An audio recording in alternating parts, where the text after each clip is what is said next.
what does Building the clientele. Yeah, so that comes down to getting more clients. So putting all the other details aside in terms of how long it's going to take them for them to get comfortable charging and how much they should charge and all that, we'll probably keep that for a different episode because it can be a whole different thing of its own. But it's really important to understand the local market and to understand the competition.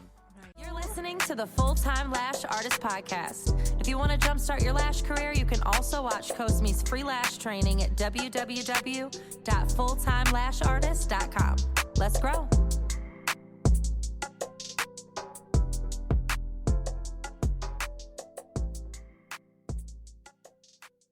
So thinking back to these two worlds of traffic, search traffic and interruption marketing traffic, it's for people that are really beginners. What does that even mean?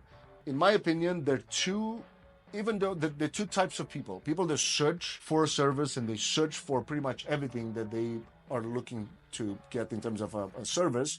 And then there are people that just click on these ads from social media campaigns.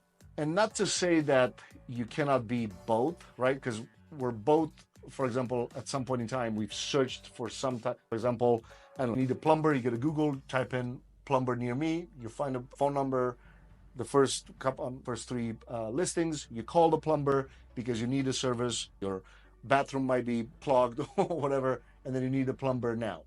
So all of those are through Google, all those searches. Yeah, so all the search traffic is dominated by Google. Okay. Bing has, I don't know, like 3%, 4%, whatever it is, but we're not talking about Bing now, even though pretty much the same strategies apply. But I'm going to talk about Googling here. So of course, Google it's split into a lot of different things. So first we have ads, but even the ads are split into a couple of different types of ads, but I don't want to complicate things. I want to keep it simple for students to understand. So Google has also two big worlds. Remember, at first I said we have search traffic and interruption. Search dominated by Google, interruption, social media. So Google has two big worlds. One is the ad platform where you pay to promote. And you have your service and your ads show at really the top of the list when somebody's searching for a service. In this case, eyelash extensions near me. What else could people search for? And I did this research recently for you. Eyelash salon near me, lash extensions near me, lash tech near me, eyelash extension services. Where it was one long tail phrase. Long tail means a longer key phrase that people are searching for. In your case was, where can I get the best deal on eyelash extensions? It was and it was searched, I think, 20 times a month in Massachusetts.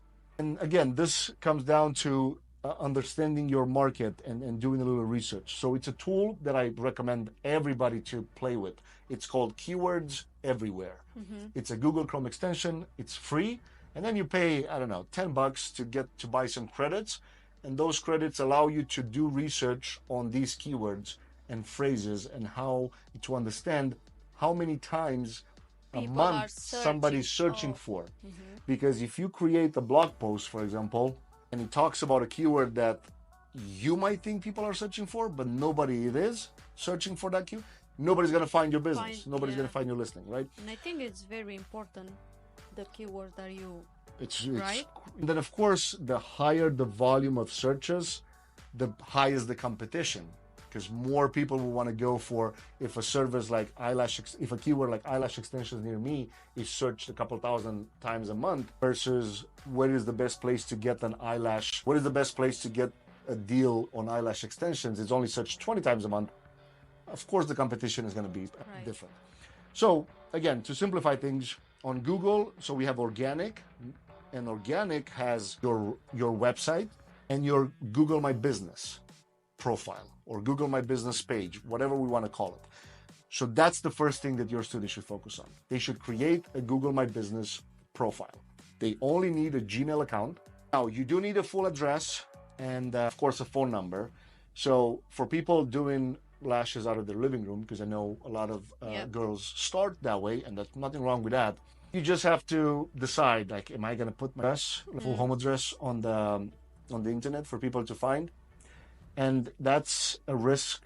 Shouldn't call it necessarily a risk, but that should be a decision for themselves to take, not for me to say, all right, do that or not. Because you can have just your city as the street, address, right? or the street, Yeah. and don't put the full house address, the house The number. number.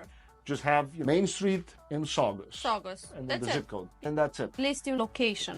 And somebody would call you to get the full Address. the full Yeah. address for the place And I for them think to that see. makes a lot of sense. And I mentioned I wouldn't. if again, some people might be where I live in a, let's say you live in an apartment complex, put the full address because nobody, like if they get there, Nobody they're gonna have knows to. which apartment. Exactly. So if you get there and it's like 300 apartments, Right. You it's don't not know. really that If risky. it's a some- house, right. then So that's number one. You need the address.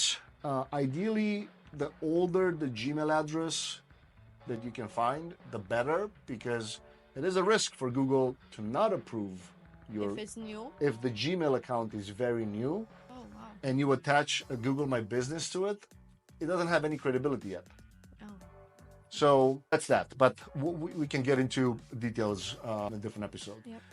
Based on what questions we get from this one. So Google My Business is the first thing that they should do. It's free of charge, and you should put all the information in there, including you don't have a website, that's fine. Put your Instagram URL because it's gonna ask, Google is gonna ask you for a website address, website URL. Then you have the full address, you have the phone number, then hours of operation. Very important. Make sure you list them in there.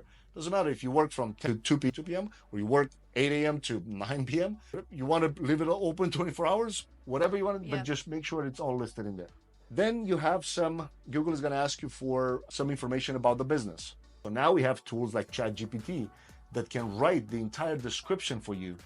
So remember I mentioned Google, it's a search engine. So make sure you use keywords like your city and then eyelash. So let's say you open a salon in Boston, or you're providing lash extension as a service in Boston. So use keywords like Boston eyelash extensions or eyelash extensions in Boston, eyelash salon, eyelash tech. So make a list of 5 keywords at least. Keywords. Tell ChatGPT to write a Google description or to With write a those description type of and include keywords. these keywords in the description. Because why? Well, since it's a Google My Business listing. People can find you. Exactly. Google is going to keep that information in there. And if you don't use any keywords, of course, it's not going to know what Right. people are searching for. Now, of course, it's a lot more that goes into that because you're going to need some reviews. Make sure you post photos. So after your training, they're going to have 5 to Pictures 10, and- 20 final photos that they can use, probably more than 5, so maybe even more than 10. If you got a passion for lashes, let me see it. It's time to level up. If you need me to, I'll teach you my 6-figure secret. Better believe it, cause I believe in you. You're listening to the Full-Time Lash Artist Podcast. If you want to jumpstart your lash career, you can also watch Cosme's free lash training at www.fulltimelashartist.com. Let's grow.